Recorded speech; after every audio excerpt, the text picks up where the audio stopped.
murakaza neza ku Isomo TV, abashaka gutera imbere mu bumenyi bahurira. Niba utarakora subscribe urimo gucikwa.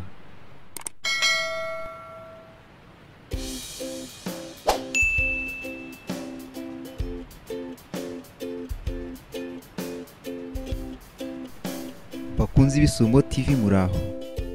Uyu munsi tugiye kurebera hamwe ibintu 12 by'ingenzi byagufasha kwitegura gukora interview y'akazi ukayitsinda mu buryo bworoshye. Mu minsi ishize twarebeye hamwe ibintu by'ingenzi byagufasha kubona akazi vuba, ariko byose byajyanaga no kujya mu murongo mwiza no guhagarara neza, cyangwa se ibyo abakinnyi bita kwidemarika ngo uri muri position nziza yo kubona akazi. Uyu munsi tugiye kurebera hamwe ukuntu wategura interview yawe neza wazayikora ukayitsinda. Dokima ziteguye neza se, ndavuga CV ndetse niba ari usaba akazi, byonyine byaguhesha amahirwe yo kubona akazi imbere y'abandi? Oya, ibyo kuba biteguye neza ni byiza, ariko menya ko interview ari yo y'ingenzi kubirusha. Umaze gukora interview zingahe? Binyandikire muri comment hasi. Ese urazitsinda? Niba uzitsinda congratulations, niba utazitsinda birapfira he.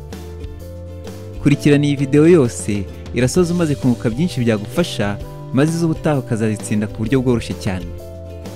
Ubundi interview y'akazi ni iki? Muri make, interview y'akazi ni umwanya umukoresha afata akagirana ikiganiro imbona nkubone, abaza ibibazo wasabye akazi ku mwanya runaka mu rwego rwo kureba niba akazi ari gusaba akamerita cyangwa se agakwiriye. Ni n'umwanya mwiza kusaba akazi uwo gusobanukirwa neza inshingano z'ibanze z'akazi ari gusaba. Si n'ibyo gusa, bituma umenya n'imyitwarire y'abayobozi b'ikigo uri gusabamo akazi. Ni uruhe ruhare umukoresha agira muri interview?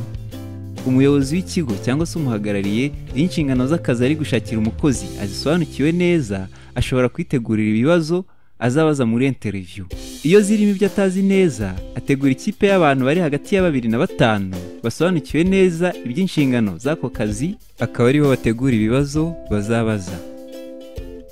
Ese ibibazo babaza muri interview biba biteguye gute? Utegura cyangwa se team itegura ibibazo bizabazwa muri interview bakunze kwibanda ku bibazo bikurikira. Icya mbere, kwivuga cyangwa se gusobanura muri make background yawe, aricyo bita introduction. Niba waratanze dokima zawe, akenshi baba bazifite ndetse barazishishijemo n'amaso, barazihaye n'amanota. Akenshi baba bashaka kureba niba ibyo washyize muri izo dokima bihura na introduction uri bukore. Gerageza rero witoze hakiri kare kuzahuza ibyo ufite muri dokima na introduction uzakora mu gihe uzaba uri kuri pano. Iyo basanze bidahura, urugendo rwawe muri interview ruba rugiye gukomera, kuko haba igihe bibaye ngombwa ko bamenya impamvu ibyo washyize muri CV yawe bitandukanye n'ibyo bahaye muri introduction yawe. Umubare w'ibibazo wari bubazwe muri interview ukaba uriyongereye kubera wowe. Mu kwitegura rero, gerageza utegure uko uzakora introduction yawe neza kandi muri make utarambiranye. Icya kabiri, ushobora kukubaza ahantu wakuye amakuru y'uko muri icyo kigo hari akazi. Amakuru ushobora kuba warayakuye mu itangazo cyangwa ahandi. Rero ntuzatungurwe nuko bakubaza ikibazo nk'iki ngiki. Itegure neza rero hakiri kare kugira ngo igihe babikubajije utazabura icyo usubiza kandi ari ikibazo cyoroshye. Iyo waguhaye amakuru ari umuntu uzwi n'abari kugukoresha interview, si byiza guhita umuvugira aho ngaho, kuko ntabwo uzi ingaruka byakugiraho cyangwa se byamugiraho. Shaka kare rero igisubizo gikwiye wazatanga ku kibazo nk'iki ngiki. Icya gatatu, ese icyo kigo ukiziho iki? Ni byiza gukora ubushakashatsi bw'ibyo bakora mbere y'uko ujya gukora interview, kuko iyo basanze utabizi haba igihe bagufashe nk'umuntu utita ku bintu. Burya ntawe waguha akazi udakunda ibyo akora. Icya kane, ni iki kigusunikira gusaba akazi muri icyo kigo, cyane cyane kuri uwo mwanya? Tegura hakiri kare ingingo zifatika uzasubiza ku kibazo nk'iki ngiki, hato utazivamo uvuga ko ubushomeri bukurambiye cyangwa se ko aho wakoreraga utahishimiye bitewe n'impamvu zitandukanye, kuko umukoresha ntaguha akazi kubera impuhwe, ahubwo aguha akazi bitewe n'icyo azakungukamo. ndavuga ubumenyi bushya umuzaniye na viziyo ufite mu iterambere ry'imikorere n'akazi. Hera kuri ibi rero utegura ingingo zemeza ko koko hari icyo uzanye cyabafasha gusa uzirinde kwiyemera. Icya gatanu, ese umwanya wasabiye akazi uwuzi iki? Iki kibazo ntikijya kibura muri interview kuko baba bashaka kureba niba utayobye. Tekereza ugiye gukora interview nta kintu uzi ku mwanya wasabiye akazi. Icya gatandatu, ni gute wakora inshingano zawe umunsi ku wundi? Kora ubushakashatsi bwimbitse hakiri kare kuko akazi uri gushaka gakorwa, kuko iyi ngingo ni imwe mu ziremereye muri interview.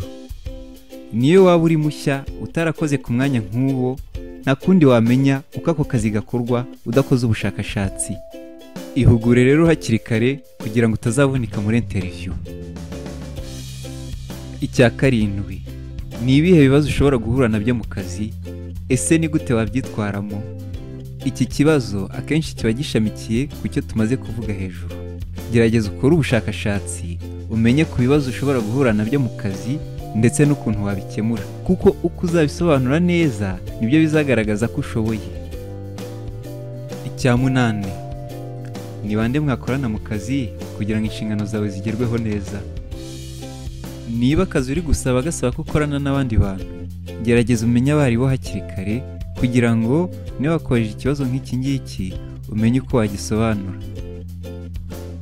Icya cyenda, ni ibiki wiyumvamo kurusha ibindi? Iki kibazo gikunda kugaruka muri interview. Kuki bakunda kukibaza? Nuko ariho umukoresha amenyera ko ibyo wasabiye akazi unabikunda, cyangwa se ko hari umwihariko ufite ugereranyije na bagenzi bawe basabye ako kazi. Tegura hakiri kare rero igisubizo cyiza wazatanga, hato utazafatwa nk'umuntu usanzwe. Icya cumi, ni ibihe byiza ndetse n'ibibi wiyiziho? Iki kibazo kiri psychologique cyane kuko akenshi baba bashaka guhuza n'uko wakubonye muri interview n'ibyo uri bubasubize. Urugero, nk'iyo wabonye kujya wivumbura muri interview, ntiwababesha uvuga ko uyiziho kwihangana. Icya cumi na rimwe, mu buzima busanzwe ukunda iki? Tegura kare ibintu bifite agaciro wazasubiza mu gihe bakoresha ikibazo nk'iki ngiki. Ushobora kuvuga ko nyuma y'akazi ukunda siporo, cyangwa se kwihugura mu bindi bintu bishya, cyangwa se izindi activite nziza bitandukanye n'uko wavuga ko ukunda gusohoka, kureba televiziyo n'ibindi. Nubwo waba ubikunda, si ngombwa kubibabwira kuko baba bashaka kureba ko nyuma y'akazi hari ubwenge bundi wunguka bushobora kuba bwagira akamaro mu kazi ukora. Icya cumi na kabiri, bashobora kukubaza umushahara wifuza. Gerageza umenye amakuru mbere ku bijyanye n'umushahara umukozi ukora akazi nk'ako wasabye ahembwa. Aha bituma usaba umushahara wa justifiya, kuko usabye munini cyane nta tandukaniro ridasanzwe ufite ugereranyije na bagenzi bawe, icyo gihe nibo babaha akazi wowe bakakureka. Ibi byose twavuze rero ni ingenzi mu kwitegura gukora interview y'akazi. Iyo witeguye neza rero ugendeye kuri ibi, nta kabuza interview urayitsinda. Suzi se abantu benshi batangiriye akazi ku myanya ikomeye? Suzi se n'abandi bava mu bigo bimwe bajya mu bindi bahabwa inshingano zisumbuyeho? Iri ni ryo banga bakoresha, kandi nawe urikoresheje wabigeraho. Murakoze cyane.